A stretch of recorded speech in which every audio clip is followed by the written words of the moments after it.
சரிண்ணா பிரசாந்த் ப்ரோ தான் பாத்துட்டு தான் ரிவ்யூ எல்லாம் கரெக்டா போடுங்க. அப்புறம் தான் ஈட்டி விட கம்மி மார்க் எல்லாம் போடாதீங்க. இல்ல டென்ஷன் ஆயிடும் பாத்துங்க. மார்க்கே கிடையாது, மார்க்கே கிடையாது, நல்லது கெட்டது அவ்வளவுதான். இந்த பஞ்சாயத்துக்கு நான் இப்ப பெரிய படங்களுக்கு எல்லாம் இந்த மார்க் பஞ்சாயத்துக்குள்ளே வர்றது இல்லை. எவனால போட்டு போலன்னு போன நம்மளை இன்னுமே ப்ரோ இனிமே அப்படிதானா இல்ல இப்ப மட்டுமா இல்ல இனிமே அப்படிதானா? ரொம்ப எக்ஸப்ஷனலா இருந்ததுன்னா அந்த 100க்கு 100ன்னு ஏதாவது சொல்றதுங்க. ஒரு மாதிரி டவுட்டா இருந்தது 75 80 இங்க போய் சிக்கிக்கிறது இல்லை. ஏன்னா போட்டு அட்டி வெளுத்துறாங்க, போட்டு 2 வாரம் அடிக்கிறாங்க, சுத்தி அடிக்கிறாங்க. அதனால நல்லது கெட்டது சொல்லுவோம். பெரிய படம் நல்லது கெட்டது அனலைஸ் பண்ணி ஜாலியா அந்த எக்ஸ்பீரியன்ஸ சொல்லலாம். பாலக்காடு போறோம், பாலக்காடு போய் ஏதோ அந்த பிளான் சொல்லியிருந்தீங்களா? ஏதோ லைவ். ஆமா அன்பா, ஆமா விக்னேஷ். என்னன்னா ஒரு டீம் ஒன்று ஈரோட்ல இருந்து வராங்க. நம்ம ஃபாலோவர்ஸ்லயே 2 பேரு. நம்ம ஒருத்தர் விஜய் ஃபேன் தான் நினைக்கிறேன், தெரிஞ்சு நவீன் ஒரு பேரு. ஸோ வர்றாரு, வந்துட்டு ரிலீஸ்க்கு ஐ மீன் இந்த FDFSக்கு முன்னாடி ஒரு 1 மணி நேரம் ஃபேன்ஸ் பல்ஸ் லைவ் ஸ்ட்ரீம், அதாவது இந்த ரெக்கார்டர்லாம் கிடையாது, லைவ் அட்டிப்போம். சொல்லிருப்பாங்க ஃபுல் பாசிட்டிவ். எங்களுக்கே மெர்சலுக்கு அப்புறம் இப்பதான் ஒரு ஃபுல் பாசிட்டிவ் வர்ற ஃபீல் இருக்குது. இல்ல அதே மாதிரி வந்தா போதுங்க. இது ஒரு மாதிரி வேற மாதிரி பில்ட் ஆகுதுங்க. ரொம்ப ஆக்சுவலா கரெக்டா பில்ட் ஆகுதுன்னு சொல்லலாம். என்ன பிரச்சனைனா, லியோ மாதிரி படங்களோட பெரிய பிரச்சனை என்னன்னா, ஒரு படம் ரிலீஸ்க்கு ஒரு 4 மாசத்துக்கு முன்னாடியே ஹைப் ஏறி நின்றுச்சு. இது ஒரு பெரிய டார்ச்சர். அது ஆக்சுவலா அப்படி ஹைப் ஏறி நிக்கிறது வந்து பெரிய டார்ச்சர். ஏன்னா கொஞ்சம் சறுக்குச்சுனாலும் ஒரு டிசப்பாயின்மெண்ட் இருந்துட்டே இருக்கும். பட் இது என்னன்னா அப்படியே கண்டுக்காம இருந்து கரெக்டான டைம்ல ஹைப் ஏறுது. அண்ட் இன்னொன்னு, விஜய்ங்கிறது உண்மையாலுமே வசூல் மன்னன். அதாவது கோட் வந்து பாத்தீங்கன்னா பேசிக்கா என்னன்னா ஹைப் இல்லாமயே டிக்கெட்டுக்கு அவன் உட்காந்து மண்டை பிச்சுட்டு உட்காந்துருக்கிறானுங்க.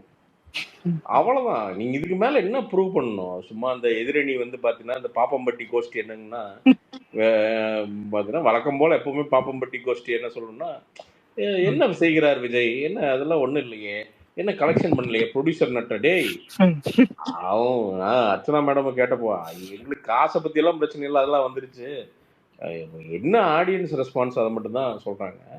எனக்கு பயங்கரமான வருத்தம் என்னன்னா இவர் சினிமா விட்டு போறேன்னு சொல்றாரு அப்படிங்கறதா சரியான வருத்தம். ஏன்னா நண்பா இவரை வச்சு என்ன நல்லா தெரிஞ்சுக்கணும்பா, அதாவது அதை வேற என்ன ஞாபகப்படுத்துறீங்க? அதான் இல்ல அது போக மாட்டாருன்னு நான் ரொம்ப ஸ்ட்ராங்கா நம்புறேன். உண்மை ப்ரோ இப்ப சொன்னார் ஒரு வார்த்தை நம்புறேன். என்னன்னா ஏதாவது வருஷத்துக்கு ஒரு படமா தந்துடணும். ஏன்னா பண்ணிடுவாருங்க, சோம்பேறி கிடையாது இல்ல. நீங்க ஒரு 90 டேஸ்னா 90 டேஸ் உட்காந்து சரசரன்னு பண்ணிட்டு அவர் பாட்டு கட்சி வேலையை பார்த்துடலாம். ஸோ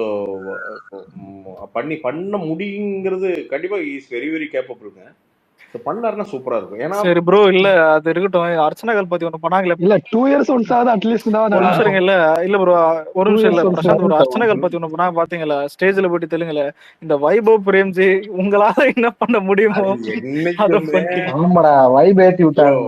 என்ன வைப் ஏத்தி விட்டாங்க. இல்ல அது என்ன மேட்டர்னா, அவங்களுக்கு எல்லாம் என்னன்னா ப்ரோ இந்த மேடைகள் தான் யூஸ் பண்ணிக்கணும். அவங்க இப்பதான் வந்து என்னன்னா உலகம் அவங்கள உத்து பார்க்கும், அதை வச்சு இன்னொரு 5 படம் புக் ஆகும். அப்படிங்கிறப்போ அது ஒரு ஃபன்னுங்க. இப்போ நேற்று சொன்னதா, நேற்று ஸ்பேஸில் சொன்னதா, பிடிஸ் பிரசாந்தவனுக்கு வேலையே கிடையாது. வெள்ளிக்கிழமை ஏதோ ஒன்று ரிவ்யூ பண்ணுவாங்க, கொஞ்சம் மண்டை கொண்டு வந்து சோசியல் மீடியாவில் காட்டிடலாம். இப்போ அவங்க படம் ரிலேட்டட் மட்டும் தானே பேச முடியும். ஏன்னா ஆர்டிஸ்ட் அவங்கலாம் சும்மா வந்து யூடியூப்ல உட்காந்துட்டு வார வாரம் உட்காந்து பேச முடியாது இல்லைங்களா? ஸோ அப்போ அவங்களை இன்டர்வியூ எடுக்கும்போது ஒரு எக்ஸைட்மெண்ட்ல பேசுறாங்க, அவ்வளோதான். எக்ஸைட்மெண்ட்ல பேசுறாங்க, அவ்வளோதான். அது அர்ச்சனா இல்ல அவங்களுக்கு தலைவலியா இருக்கும். ஏன்னா ப்ரொமோஷனே வேணாம் ஹைப் வேணான்னு இருந்தா ஒரே இதுல ஏத்தி விட்டாங்க. இல்ல அது பொத்தி வச்சிருந்த எல்லா ஹைப்பையும் வந்து இல்ல அது ஒண்ணும் பண்ண முடியாது. அது யாரோ ஒருத்தர் அது ஒண்ணு நடந்துதான் ஆகும். அது ஒரு ப்ரோ இல்ல ப்ரோ பிரேம்ஜி வந்துட்டு என்ன பண்ணாரு பாத்தீங்களா? அதாவது ஸ்னேகாக்கு நான் தம்பி, விஜய் என்ன மாமானு கூப்பிடுற யாராவது இதை கேட்டாங்களா? இதெல்லாம் யாரா அவங்கிட்ட கேட்டா? அண்ணன் சொன்னார்னா இப்படி ஒரு ஸ்பேஸ் போட்டு 1000 பேர் இருக்கீங்களா நான் புலம்புங்கிறக்காண்டியே போட்டிருக்கேன். யாராவது கேட்ட படம் எப்படிக்குதுன்னு கேட்டா என்ன ரோல் என்ன கேரக்டர் கிளைமாக்ஸ் மட்டும் கூட நான் தான் பேசுறேன் அதுல இருந்து சொல்லிட்டாரு. பிரேம்ஜி ஒரு பாசிட்டிவ் வைபுங்க. அதெல்லாம் ஜாலியா ஏங்க ஜாலியா தான் இருக்கு. பிரேம்ஜி எல்லாம் வந்து ரொம்ப இன்னசென்ட்டான ரொம்ப பாசிட்டிவான மனுஷங்க. நான் நேரில் பழகியிருக்கிறங்காட்டி சொல்கிறேன். நீங்கள் நம்ப மாட்டீங்க. அவர் ஃபோன் கால் வந்தீங்கன்னா பார்த்தீங்கன்னா 1/4 மணி நேரத்துக்கு ஒன்று வந்துட்டே இருக்கும். எவனாவது ஒருத்தன் பார்த்தீங்கன்னா இந்த ஷார்ட் ஃபிலிம் ட்ரெய்லர் ஏதோ ஒன்று ஷேர் பண்ணுங்க அப்படின்னு எதுவுமே சொல்ல மாட்டார். தம்பி ஷேர் பண்ணிடுறப்பா அப்படிங்குவார்.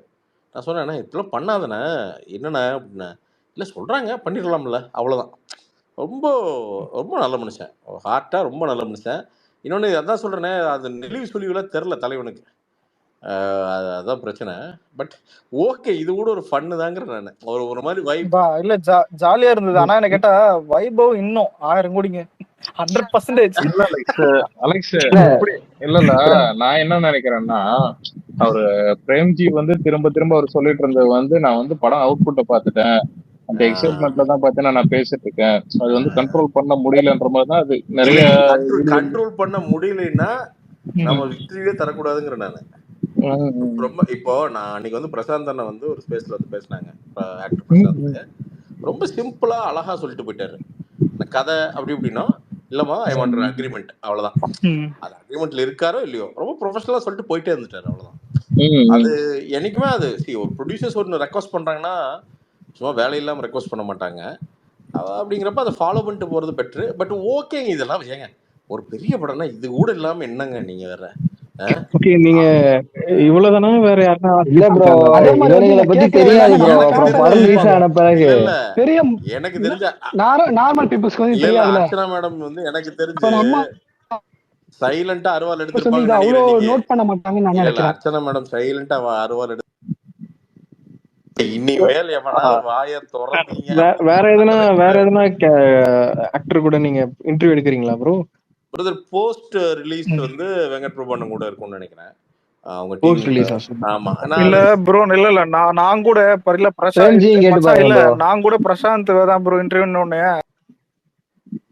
வீப் தான் வரான் போல. இல்ல வெங்கட் பிரபு வாய்ஸ் பிரேக் ஆகுது அலெக்ஸ். அதான் இல்ல வெங்கட் பிரபுன்னா பிரேம்ஜி என்ன இவங்கள ஈஸியா எடுத்துடலாம். என்ன மேட்டர்னா அது நிறைய வந்து அவங்களால ரிவீல் பண்ண முடியாத ஒரு சூழ்நிலை. ஏன்னா நிறைய ஸ்பாயிலர் ஆகி போயிடும். அதனாலேயே என்னன்னா சரி கொஞ்சம் படம் வந்ததுக்கு அப்புறம் நம்ம பேசினா கொஞ்சம் ஃப்ரீயா பேசலாம், இன்னும் நிறைய டீகோட்லாம் பண்ண முடியும். ஸோ அதனால பிரசாந்த் ப்ரோ நீங்க பிரேம்ஜியை கூப்பிட்டீங்கன்னா உளறி வராது. இல்லைங்க, இந்த இன்டர்வியூ எடுக்கிறாங்களங்க அவங்களுக்குமே கொஞ்சம் பேசிக் சென்ஸ் வேணுங்க.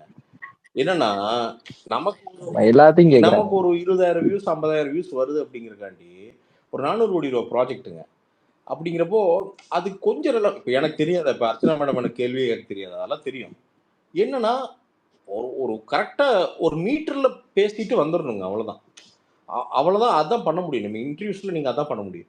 நீங்க எப்போ வந்து இந்த வரலாறுலாம் கேட்கலாம் அப்படின்னா ஒரு 6 மாசம் கழிச்சு 6 மாசம் கழிச்சு படம் ரிலீஸ் ஆனதுக்கு அப்புறம் ஒரு பாட்காஸ்ட் போட்டு நம்ம சாய் விசித்திரா மாதிரி உட்காந்து சொல்லுங்க அந்த 6வது மாசம் என்ன நடந்தது அப்படின்னு உட்காந்து 7 மணி நேரம் பேசலாம். அது அந்த படத்தை அஃபெக்ட் பண்ணாது. இப்போ வந்து படம் பீக்ல இருக்கும்போது வந்து பாத்தீங்கன்னா நம்ம எல்லாத்தையும் வந்து ரிலீஸ்க்கு முன்னாடி டிஸ்கஸ் பண்ண முடியாதுங்க. அது ரொம்ப பேட் ஆயிரும், ரொம்ப ஓவர் டூ ஆயிரும். அது ரொம்ப அதுவும் இல்லாத இப்ப ஜிக்ஸாக்கா இருக்கு ரிலீஸே பாத்தீங்கன்னா இங்க இந்தியா சாரி இங்க ஒரு டைம், தமிழ்நாட்டுல ஒரு டைம், அதர் ஸ்டேட்ல ஒரு டைம்.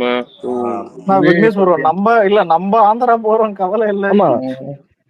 இல்ல பிரசாந்த் ப்ரோ, இது என்னமோ 9am ஷோ கொடுக்க மாட்டாங்களா? அதை பத்தி என்ன நினைக்கிறீங்க? 4 ஷோ தான் போல. அது 5 தந்தா தருவானா?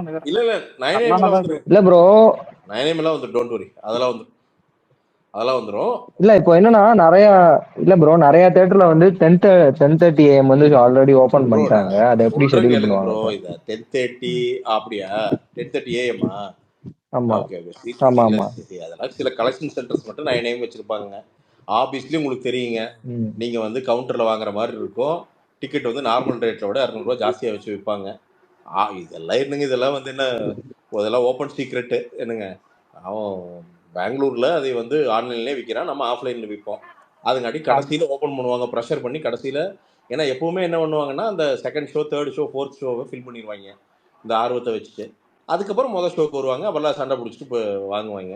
1க்கு 2 டிக்கெட் விற்கும், அவ்வளோதாங்க. ஸோ அதெல்லாம் 9 PM 9 AM கண்டிப்பாக திறந்துருவாங்க ப்ரோ. இன்னொன்று ப்ரோ, இல்லை சென்னையில் 9 AM டிக்கெட் இல்லைன்னு கேட்குற அளவுக்கு போயிட்டானுங்க பசங்க. அதான் பாவம். இன்னொரு நல்ல டிக்கெட் வந்துடும். நீங்கள் பாருங்க, நீங்கள் நாளைக்கெல்லாம் வந்து சூடாயிரும் பாருங்க. நாளைக்கு சூடாயிரும் பாருங்க. நாளைக்கு சூடாயிரும். வழக்கம் போலதான் பிளாக் இருக்கும், அது இருக்கும், எல்லாம் இருக்கு.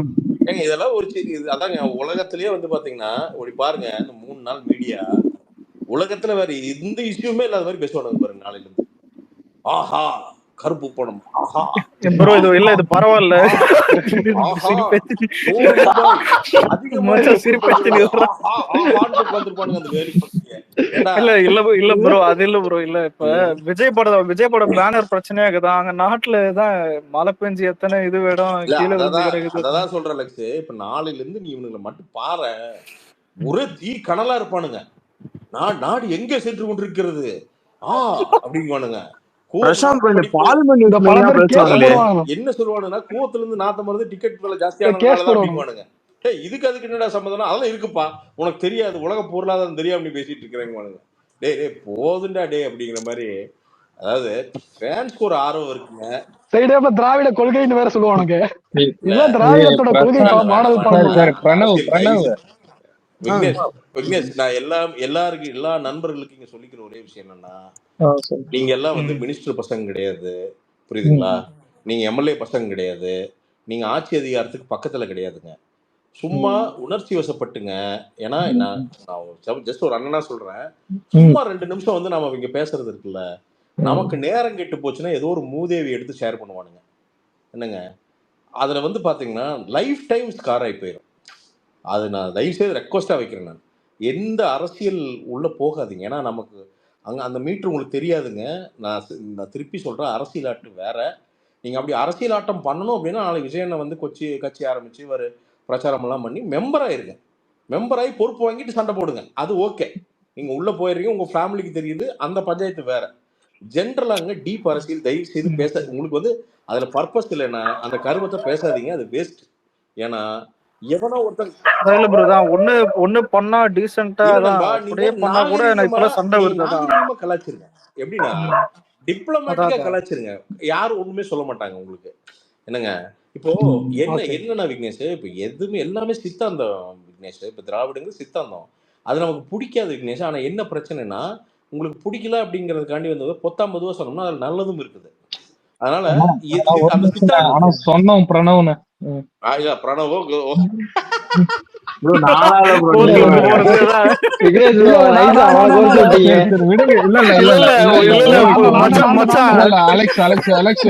ஒரே நிமிஷம் நீங்க சொல்லுங்க. இல்ல அதுக்கு இல்ல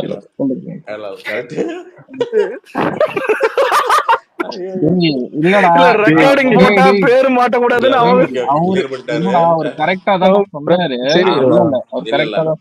சரி சொல்லு ப்ரோ. லக்ஷ்மி ப்ரோவே கிளம்பிட்டாரு, ஏன் இப்படி? இல்ல மச்சான், ரெக்கார்டிங்ல பேர் வரும். அலெக்ஸ் இதெல்லாம் ஒண்ணும் சொல்ல மாட்டாங்க. ஜஸ்ட் ஒரு பிரதர்லி அட்வைஸா சொல்றேன் நானு. டிப்ளமேட்டிக்கா பேசிங்க, ஒண்ணு யாரும் ஒண்ணும் பண்ண முடியாதுங்க. நாளைக்கு வந்து லீகலா கரெக்டா இருக்கிற மாதிரி பாத்துக்குங்க அந்த வார்த்தைகள் வந்துங்க. நாளைக்கு ஒரு சட்டத்துக்கு முன்னாடி ஏதாவது ஒரு வேலை போற மாதிரி இருந்தா கூட அவங்க பார்த்துட்டு இது என்ன தப்பு இல்லையா அப்படிங்கிற அளவுக்கு இருந்துக்குங்க. நீங்க ஏதாவது உங்களுக்கு காண்டா பேசணுமா ஃபோன் பண்ணி பேசிக்கிங்க 2 பேரும். ஏதாவது பேசணும்னா பிரைவேட் கால்ல உட்காந்து 1/2 மணி நேரம் என்ன வேணா பேசிக்கிங்க, யாரும் ஒன்றும் கண்டுக்க போறது இல்ல. நாளைக்கு எவனா ரெக்கார்ட் பண்ணா என்ன மயிரிடா ரெக்கார்ட் பண்ணி அவனை கேட்டுக்கலாம், அது எங்க பிரச்சனை இல்லடான்னு போயிட்டே இருக்கலாம் நம்ம. சோ அது மீட்ரு உண்மைதான். ப்ரோ இப்ப டிப்ளமேட்டிக்கா பேசுறீங்களா, எந்த அளவுக்கு லிமிட் ஏதாவது சொல்றீங்களா? இந்த வார்த்தைகள் போலாம் இப்படி பேசலாம். டீசென்ட்டா ப்ரோ, இல்ல நாகரிகம்னு ஒரு வார்த்தை. பேசிக் என்னன்னா ஷெஃப், நாம எங்க நான் உங்களுக்கு பாருங்க, இந்த ஆன்லைன் கான்வர்சேஷன்ல எப்ப தப்பா தெரியுதுன்னா, நான் என்னோட எக்ஸாம்பிள்ல இருந்தே சொல்றேன். நானு ஒரு 2-2.5 வருஷத்துக்கு முன்னாடிலாம் வந்து பாத்தீங்கன்னா சும்மா கோவமா சில டைம் ஏதாவது 2 பேருக்கு உள்ள போயிருக்கோம். இதான் உண்மை. என்னங்க பாத்தீங்கன்னா கெட்ட வார்த்தை பேசியிருப்பேன், கெட்ட வார்த்தை பேசியிருப்பேன். இப்போ அதெல்லாம் நீங்க ஜஸ்டிஃபையே பண்ண முடியாது.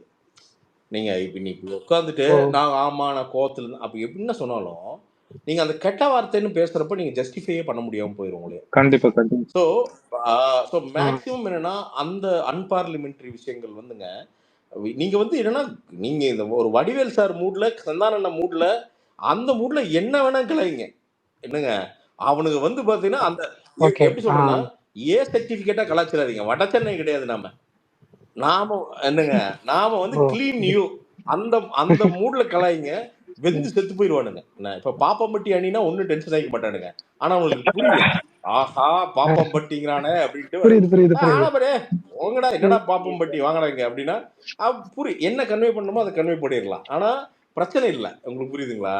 ஹார்ஸா சொன்னோம்னா அப்புறம் பூரா புரியுது ஆனா புரியுது. ஒரு நிமிஷம் ஆனா பிரசாந்த் அண்ணா நீங்க வந்து என்ன சொல்ற ஒரு 2 வருஷத்துக்கு முன்னாடி எல்லாம் வந்திருக்கீங்க நம்ம ஸ்பேஸ்க்கு. அப்ப நைட் ஸ்பேஸ் எல்லாம் பேசிட்டு இருப்போம். ஆமாமா இப்ப லாஸ்ட் ஒரு 1 இயரா பாத்தீங்கன்னா அலெக்ஸ் ஸ்பேஸ் வந்து பாத்தீங்கன்னா அவ்வளவு இதுவா டீசென்டாவும் சரி தேவையில்லாத பாத்தீங்கன்னா ஒரு கெட்ட வார்த்தை இது பண்ணது இல்ல. நாங்க பேசவும் விட்டது இல்ல. அது சூப்பர். அந்த அளவுக்கு தானே போயிட்டு இருக்கு. இல்ல சூப்பர் நல்ல விஷயம் நல்ல விஷயம். அது இங்க இருக்கவங்க எல்லாருக்குமே தெரியும். இல்லைங்க இது நான் திருப்பி சொல்றேங்க. இப்போ இந்த ஃபேன்ஸ் ஃப்ரெண்ட்ஷிப் இருக்குல்லங்க, அது வந்து எதிரில் இருக்கிறவனை சும்மா திண்டமா ஹேட் பண்றதை விட்டுட்டுங்க நம்ம டெவலப்மெண்ட்டுக்கு யூஸ் பண்ணிக்கங்க. அது நீங்க எல்லாரும் சேர்ந்தீங்கன்னா நான் ரொம்ப சிம்பிளா ஒரு மேட்டர் சொல்றேங்க. சரி இல்ல இல்ல பிரசாந்த் ப்ரோ 2 நாள்ல படம் வருது, அதான் அந்த வைப்புக்கு அந்த போயிடுவோம். மேட்டர் ஆனா சொல்லிடுறேன். அதுக்கப்புறம் அலெக்ஸ் முடிச்சிட்டாங்க கரெக்டா. ஏன்னா பிரசாந்த்னா அட்வைஸ் மோட்ல போயிருவேன். மைண்ட் ஃபுல்லா கோட்டு தாங்க. கேக்குது இன்சாஃப் சொல்லு இன்சாஃப். மெதுவா பேசு. இல்ல இல்ல கலர் பேசுறேன்.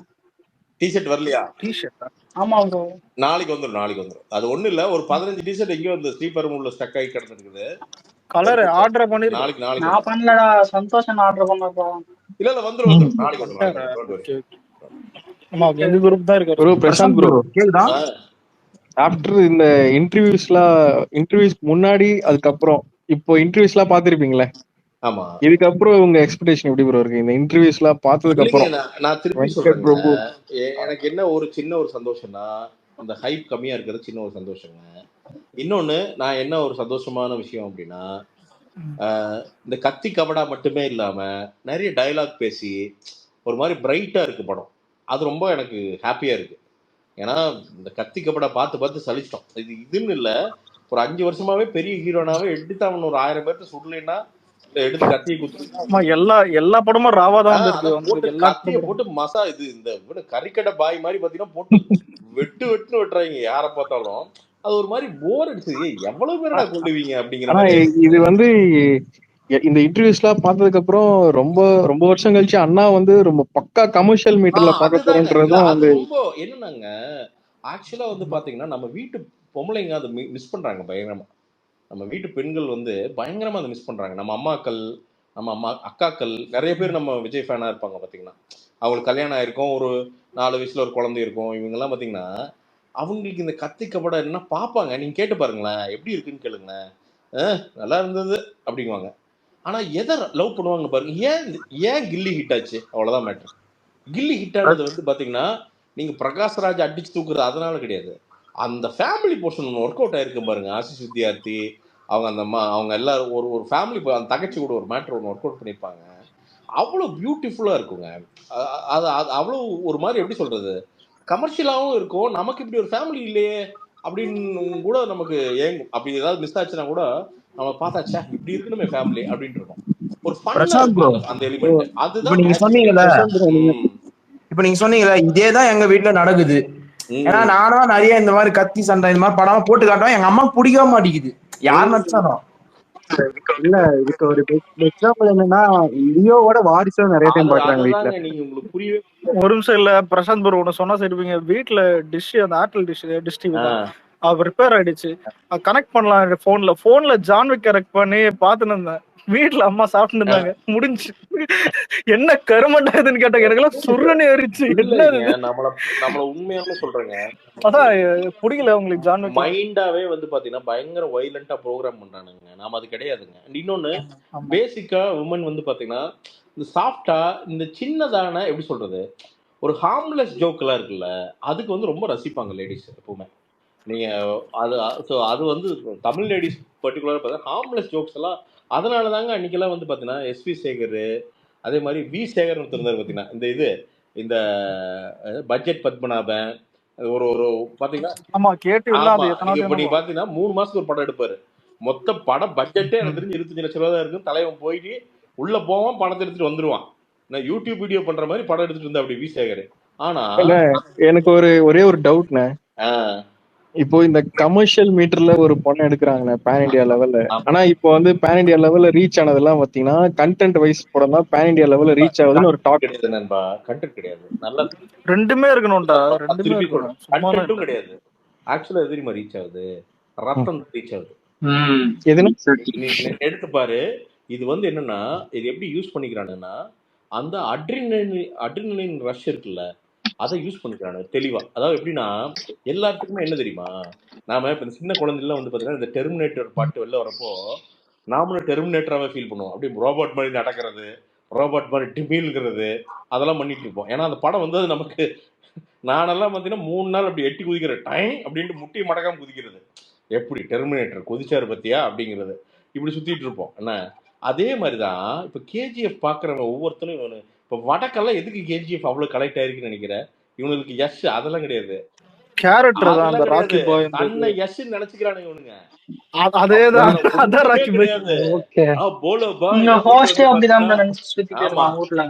அவன் ப்ரோ எனக்கெல்லாம் கேஜிஎஃப் எல்லாம் இவனுக்கு என்னன்னா அவன் இல்ல ப்ரோ இந்த மாதிரி வந்து ஹையஸ்ட் ஜெயிக்கிற படம்லாம் வந்து மியூசிக் லெவல்ல வந்து ரொம்ப நீங்க கேஜிஎஃப் எல்லாமே உன்னை வந்து உன் மைண்ட உனக்குள்ள இருக்க பாரு அந்த மிருகம் அதை தூண்டி விட்டு காசை பிடிக்கிட்டு ஓடிடுறது அவ்வளவுதான். நீங்க அதெல்லாம் வந்து பாத்தீங்கன்னா பியூட்டிஃபுல்லான படங்கள் கல்கி மாதிரி படங்கள்லாம் நீ அதெல்லாம் வந்து பெரிய தைரியம் வேணும் அந்த மாதிரி படங்கள். ஏன்னா நல்லது கெட்டது அந்த கரெக்டா ஈக்குவேஷன் வச்சு அதுல கரெக்டா உள்ள வச்சு நீ நீ கேஜிஎஃப் பாரு. கேஜிஎஃப் 2ல நான் அந்த படத்தை நான் மோசம் சொல்றேன். அதோட வெற்றியை நான் வந்து எந்த வகையிலுமே நான் வந்து அதை வந்து நான் குறைச்சி மதிப்பில்லை. ஆனால் அது சொல்ல வர்றது என்ன எடுத்து கண் எடுத்து கிஜி கிஜி கிஜி கிஜின்னா என்னடா டே ஒரு புல்லட் கூட வாடா படாது. அவன் கோட் போட்டு யாசினா லாஜிக் எல்லாம் பார்த்தா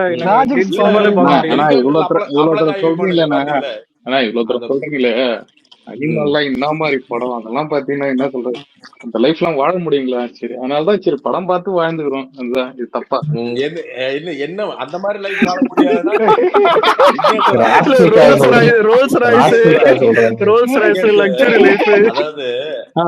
அதாவது அந்த மாதிரி உண்மையாலுமே வாழ முடியாதுயா. அவன் ஒரு இடத்துல வந்து கிணிமணி இல்லாம சுத்திட்டு இருப்பான் தெரியுமில்ல. அந்த மாதிரி இல்ல அவரும் ட்ரை பண்ணலான்னு இருக்காரு. கனவுல அவனுக்கு பைப் போட்டு விட்டுருவாங்க. ஒரு பாயிண்ட்ல அவனுக்கு பைப் போட்டு விட்டு அதுக்கப்புறம் தான் பைப் மாட்டுவானுங்க. அது தெரிஞ்சுக்க. அதனால அனிமல் அதான் சொல்றேன் அவனுக்கு தெளிவா அவன் எல்லாத்தையும் என்ஜாய் பண்ணி முடிச்சுதான் நான் அந்த மாதிரி போறேன். இல்ல விக்னேஷ் என்ன என்ஜாய் பண்ற என்ஜாய் பண்றான். அவன் ஸ்கூல்ல இருந்தே சைக்கோ ஸ்கூலுக்கு கண் எடுத்துட்டு போறது சைக்கோ. அனிமல் எனக்கு பிடிக்கும். அதனால அவனை விடுங்க. அவனை எதுக்கு என்ன மேட்டர் என்னன்னா பாயிண்ட் என்னன்னா சொல்லுங்க சந்தீப் ரெட்டி வாங்கலாம். அவன் வந்து எனக்கு தெரிஞ்சு சந்தீப் ரெட்டி கேஜிஎஃப் பார்த்துருக்கான். பார்த்துட்டு ஆஹா இவனுக்கு இந்த வட்டக்க பைத்தியங்கள் இவனுக்கு என்ன பண்ணலாம் இவனுக்கு எல்லாம் எஸ்ஸா நினைச்சுக்கிறானுங்க.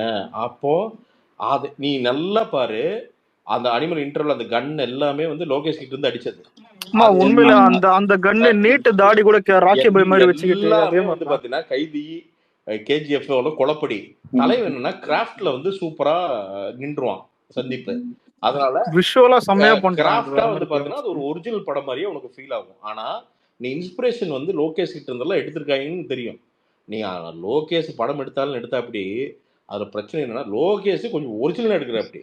அதுக்கப்புறம் 2 வருஷம் பாத்தீங்கன்னா எல்லாமே வந்து பாத்தீங்கன்னா கிரே கலர்ல வருது. படம் பூராமே கிரேவா மங்களா இருக்கிறது பாத்தீங்கன்னா அதுக்கு ஆரம்ப புள்ளி கேஜிஎஃப்ங்க. அது அதான் மங்களா எடுத்தீங்கன்னா உங்களுக்கு வந்து கேஜிஎஃப் ஆயிராதரா மூதேவிகளா.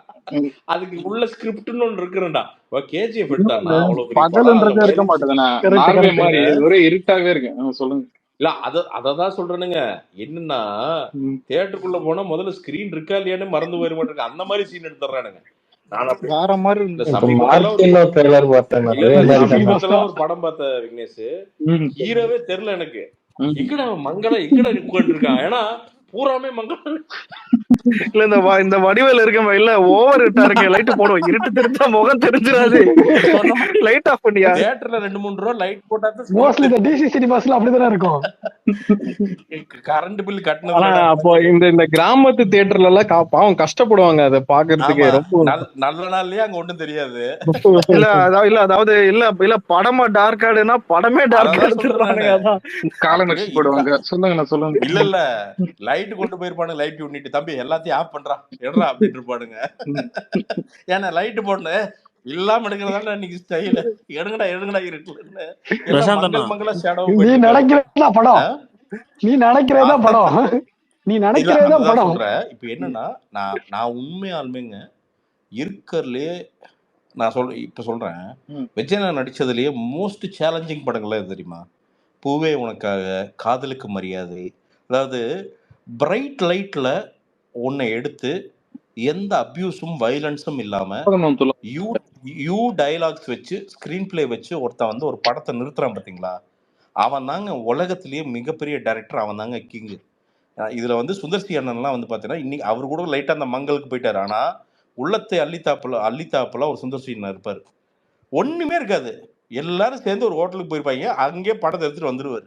நீங்க உள்ளத்தை அள்ளித்தா இன்னைக்கு பாருங்களேன், சரி ஃபன்னா இருக்கும் அந்த படத்தை. பாத்தீங்கன்னா அவ்வளவு ஒரு வின்னர் எடுத்து பாருங்களேன், அந்த ஃபன்னா இருக்கும். ஒண்ணுமே இருக்காது, பிளைனா இருக்கும். காமெடிஸ் வந்து டபுள் மீனிங் கூட போகாது, அந்த அளவுக்கு கூட போகாது. சின்ன ஒரு கான்ஃபிளிக்ட் இருக்கும், அளவா ஒரு ஸ்கிரீன் பிளே இருக்கும். ஆனா பாத்தீங்கன்னா இல்ல ப்ரோ, இல்ல அப்படி இல்ல. ஜெனரேஷன் மாறும்போது இவங்களுக்கு ட்ரெண்ட் என்னன்னு பாக்குறாங்க. இப்போ பேய் ஒரு காலத்துல பேய் படம் ட்ரெண்ட்னா அது பண்ணிடுறாங்க, அத கேங்ஸ்டர் படம்னா அது பண்ணிடுறாங்க. என்னைக்குமே நண்பா, என்னைக்குமே ஃபீல் குட் ட்ரெண்ட்ல இருந்துட்டே தான் இருக்கு. இவனுங்களாம் நினைச்சுக்கிறானுங்க. இப்போ நீங்க ஒரு சீதாராமம் எடுக்கும்போது கேஜிஎஃப் எடுத்ததுக்கு அப்புறம் இவனுக்கு பூராமே வந்து பாத்தீங்கன்னா அணுகுண்டு துப்பாக்கியோட சுத்திட்டு இருந்தானுங்க. ப்ரொடியூசர்ல தம்பி பாட்டா சாங் அப்பா 2 அணுகுண்டு போட்டிருப்போம் அப்படின்னு. ஏன்டா அப்படின்னா, இல்ல கேஜிஎஃப் மாதிரி 2 அணுகுண்டு போட்டு. ஏன்னா நான் லிட்டரலா பாத்திருக்கேன். இல்ல கேஜிஎஃப் மாதிரி பண்ண முடியுமா அப்படின்ட்டு. நீ அந்த கேஜிஎஃப் வந்ததுக்கு அப்புறம் பாத்தீங்கன்னா இவனுக்கு பூரா இந்த வடபழனி பக்கத்துல வந்து பாத்தீங்கன்னா ஒரு 10-15 ஆர்டிஸ்ட் பாத்தீங்கன்னா எல்லாருமே எஸ் மாதிரி தான் சுத்திட்டு இருந்தானுங்க. ஏன்டா என்ன உனக்கு எல்லாம் தாடியே வளராதேடா, நீ எல்லாம் என்ன தாடி வளர்ந்து சுத்திட்டு இருக்க? அப்ப இந்த புஷ்பா இல்ல மார்டின் ஒரு படம் வருது, இல்ல கன்னடா படத்துல மார்டினும் மங்கள் தான். அதெல்லாம் மங்கள் ரொம்ப சீசன் முடிஞ்சிச்சு. அநியாயம் பண்ணிருக்காங்க ப்ரோ. அதெல்லாம் மங்கள் ப்ரோ. அதெல்லாம் என்னன்னா ட்ரெய்லரே என்னன்னா நல்லா ஜூம் பண்ணி கொஞ்சம் பிரைட் வச்சா அதான் தெரியுதே படம். இல்ல பிரசாந்த் ப்ரோ, நீங்க சொன்ன மாதிரி பிரைட்டா எல்லா கிரைட்டீரியா வச்சு இப்ப ரீசெண்டா வந்து எனக்கு தெரிஞ்சு வாரிசு இல்ல மட்டும் அதுதாங்க. இப்போ வாரிசு எல்லாம் பாத்தீங்கன்னா இப்ப நம்ம எஃப்டிஎஃப்எஸ் ஆடியன்ஸுங்கிற ஒருத்தனை சாட்டிஸ்ஃபை பண்றது அப்படிங்கிறது நீங்க வந்து புருனே மன்னருக்கு கொண்டு போய் நீ கிஃப்ட் கொடுக்குற மாதிரி. இல்ல நீ சத்தியமா சொல்றேன், எஃப்டிஎஃப்எஸ் ஆடியன்ஸுங்கிறவன் இப்ப புருனே மன்னன் இருக்கான்னு வச்சுக்கோங்க, அவனுக்கு பிறந்த நாள் நீங்க என்ன கிஃப்ட் கொண்டு போவீங்க? என்ன கொண்டு போவீங்க? அவனை ஆமா அவனுக்கு அவன் கிடக்கு கிலோ கணக்குல உயரம் கிடக்கும். அதனால எந்த ஜென்மத்திலயும் அவனுக்கு சாட்டிஸ்ஃபை பண்ண முடியாது. அப்போ அதுலயும் வந்து என்னன்னா இந்த எஃப்டிஎஃப்எஸ்ல இந்த இங்கிலீஷ் புடுங்கி இருக்கானுங்கல்ல, that shot it could have been better. The light, அந்த கலர் இல்ல அந்த கலர் கிரேடிங் அந்த ஃப்ரேம் ஒர்க் பாருங்க. There was a green light behind the hero. What did he get? இல்ல எனக்கு இல்ல ப்ரோ, இந்த மாதிரி பசது என்னன்னா முட்டை பப்ஸ்ல முட்டையிலன்னா கூட கம்முன்னுறா, ஏன்டா உயிர் வாங்கிட்டு. இல்ல பிரசாந்தன இந்த கலர் கிரேடிங் வச்சு கேரக்டர் ஆமா பச்சை எல்லோ பச்சை சிகப்பு அவரு ஏதாவது தூரமா பச்சை லைட் எரிஞ்சிட்டு இருக்கோம். எங்காவது பாத்தீங்கன்னா இந்த பார்க் பக்கத்துல பச்சை லைட். ப்ரோ இல்ல ஒரு நிமிஷம் இல்ல பிரசாந்த் ப்ரோ, ஒரு இன்சிடென்ட் சொல்றேன் ப்ரோ. இல்ல அப்ப நான் 12th முடிச்சுட்டு லீவ்ல இருக்கேன். அதாவது அந்த லீவ் அந்த டைம்ல என்ஜிகே ரிலீஸ் ஆச்சு. நான் பாத்துட்டேன் 9 மணிக்கு போனேன். சொந்தக்காரன் வந்துட்டு சொந்தக்காரன்ல ஒருத்தன் பார்த்தா செல்வராகவன் ஃபேனு. அவன் என்கிட்ட என்ன சொன்னானா புதுப்பேட்டை மாதிரி இருக்குன்னு கூட்டுன்னு போனான். எனக்கு படம் பார்த்துட்டு பிடிக்கலன்னு சொன்ன உடனே உனக்கு கலர் கிரேடிங்னா என்னன்னு தெரியுமான்னு ஆரம்பிச்சான் ப்ரோ. என்னையும் ஒரு 2 வாரம் செஞ்சாங்க, உனக்கு டீ கோடே பண்ண தெரியல போடா அப்படின்னு. எனக்கு புரியல என்னடா இதுன்னு. இல்ல நான் அதை விட்டுருங்க. நான் இப்ப என்ன மேட்டர் சொல்றேன்னா, நம்ம எஃப்டிஎஃப்எஸ் ஆடியன்ஸுக்கு வருவோம். என்ன இப்ப என்னன்னா இந்த இங்கிலீஷ் குரூப் எல்லாமே எப்படின்னா அவனுக்கு கேமரா வந்து பக்கத்துல முகத்துக்கு கொண்டு போனீங்கன்னா டென்ஷன் ஆயிடுவானுங்க. நீங்க வந்து பாத்தீங்கன்னா வடபழனியில வந்து நடந்து போயிட்டு இருக்கான்னா போரூர்ல கேமரா வச்சுட்டீங்கன்னு வச்சுக்கோங்களேன், தூரமா வச்சு ஒரு பேக்ரவுண்ட் மியூசிக் போட்டு ஒரு 1/4 மணி நேரம் சும்மா நடந்து போயிட்டு இருக்கான்னு வச்சுக்கோங்க, அவனுங்களே கண்டுபிடிச்சிருவானுங்க அதுல என்னன்னு. அவர் ஏன் அப்படி நடந்து போறாரு தெரியுமா, ஏன் முண்டிட்டு போறாரு தெரியுமா அப்படின்னு அவனுங்களே டீ கோட் பண்ணி அவனுங்களே முடிவுக்கு வந்துருவானுங்க. என்ன இது வேர்வைக்கு காரணம் என்ன தெரியுமா? இப்ப இந்த ஆடியன்ஸை நீங்க எவனாலையுமே சாட்டிஸ்ஃபை பண்ண முடியாது. அது நீங்க ஒரு மாதிரி வந்து பாத்தீங்கன்னா நான் தான் உலகத்திலே பிடிங்கின்னு ஒரு படம் எடுத்தா மட்டும்தான் முடியும். கமர்ஷியல் படங்கிறது ஒரு கிராமருக்குள்ள அழகா ஃபேமிலிஸ், அதாவது நீங்க அப்பா அம்மா தங்கச்சி தங்கச்சி ஹஸ்பண்ட் இதெல்லாம் கூட்டு போய் ஒரு தைரியமா ஒரு படம் பாக்குறதுக்கு நீ கஷ்டமா இருக்குல்ல. ஏன்னா திடீர்னு ஏதோ ஒண்ணு காமிச்சிடறானுங்க. நாம வந்து மண்டே கிசிங் சீன் வந்துட்டா அவ்வளவுதான், நம்மள பாப்பாங்க போல, இவன் பாக்குறானா. திடீர்னு இல்ல நல்லா போயிட்டு இருக்கு, திடீர்னு ஒரு ஃபர்ஸ்ட் நைட் சீன் வந்து இல்லாட்டி ஏதாவது ஹார்ட் கோரா அங்க போயிட்டு இருக்கும். அட்டாங்க ஒக்கால் ஒலி அப்படின்ட்டு வந்து எல்லாம் மண்டே நாம ஆஹா இது கூட்டு வந்துட்டோமே அப்படின்ட்டு வந்து பாத்தீங்கன்னா தலையை குனிஞ்சு உட்கார வேண்டிய சூழல் வந்துருது. அலெக்ஸ் இந்த மாஸ்டர் ஆடியோ லான்ச்ல சில்வா மாஸ்டர் பாப்பார்ல, அந்த மாதிரி பாத்துட்டு இருப்பான். நான் மட்டும் தான் சிரிச்சுன்னு இருப்பேன், பக்கத்துல இருக்கிற எல்லாம் முறைச்சுன்னு இருப்பாங்க, என்ன கூட்டு. அதேதான். சோ இது இப்ப இதெல்லாம் என்னன்னா கோட்டோட பெரிய பிளஸ் என்னன்னா ஃபேமிலியோட போறதுக்கான எலிமெண்ட்ஸ் உள்ள வச்சிருக்காங்க. அது வந்து ரொம்ப முக்கியம். 100% அது ரொம்ப முக்கியம்னு நினைக்கிறேன். ஒரு சினிமாக்கு வந்து ரொம்ப முக்கியம் அது. எனக்கு தெரிஞ்ச அஜித் சாருமே சரி. இப்ப அஜித் சார் வந்து பாத்தீங்கன்னா அவரோட மிகப்பெரிய ஹிட் வந்து பாத்தீங்கன்னா விஸ்வாசம். என்ன விஸ்வாசம் என்னன்னா அங்க ஒண்ணும் கிடையாது, ஒரு பிளெயின் ஸ்டோரி தான், ஒன்றும் பெரிய காம்ப்ளெக்ஸான ஸ்டோரி கிடையாது. ஆனா என்ன மேட்டர்னா ஒரு ஃபேமிலியா பார்த்தீங்கன்னா பியூட்டிஃபுல்லா இருக்கும் அந்த படம். நீட்டா அந்த எமோஷன்ஸ் ஒரு கிராமத்துல இருந்து அது பாத்தீங்கன்னா உங்களுக்கு அது கனெக்ட் ஆகும் உங்களுக்கு. ஸோ அந்த மீட்டர் தான் அவர் அஜித் சார் வேட்டியை கட்டினாரு. ஒரு பெரிய ஒரு ஆல் டைம் பிளாக் பஸ்டர் அவரோட எனக்கு தெரிஞ்சு அவரோட கெரியர்ல அதான் மிகப்பெரிய ஹையஸ்ட். ஆமா. சோ அதான் ப்ரோ, இல்ல லட்சுமி ப்ரோ கிட்ட அதான் பேசியிருந்தேன், மங்காத்தா ஏ சென்டர் அந்த படம் பெரிய பிளாக் பஸ்டர் இருந்தாலும் ஃபேமிலியோட பார்க்க முடியாது. ஆனா அதான் கோட் அந்த மாதிரி அதான் அந்த மாதிரி இல்ல, இது எல்லா சென்டருக்கும் அது செட் ஆகும். இல்ல அதுதான் பிரதர், அது விஜயனுடைய இன்னொன்னு அவரோட penetration brother. As a hero அவரு பார்ட் ஆஃப் அவர் வந்து தமிழ் கல்ச்சர்ல விஜயனை ஒதுக்கிட்டு நீங்க ஒரு டாபிக்கே பேச முடியாது இல்லையா. நீங்க அஜித் ஃபேன், நீங்க எந்த ஃபேனா இருங்க, விஜய் அப்படிங்கிற ஒரு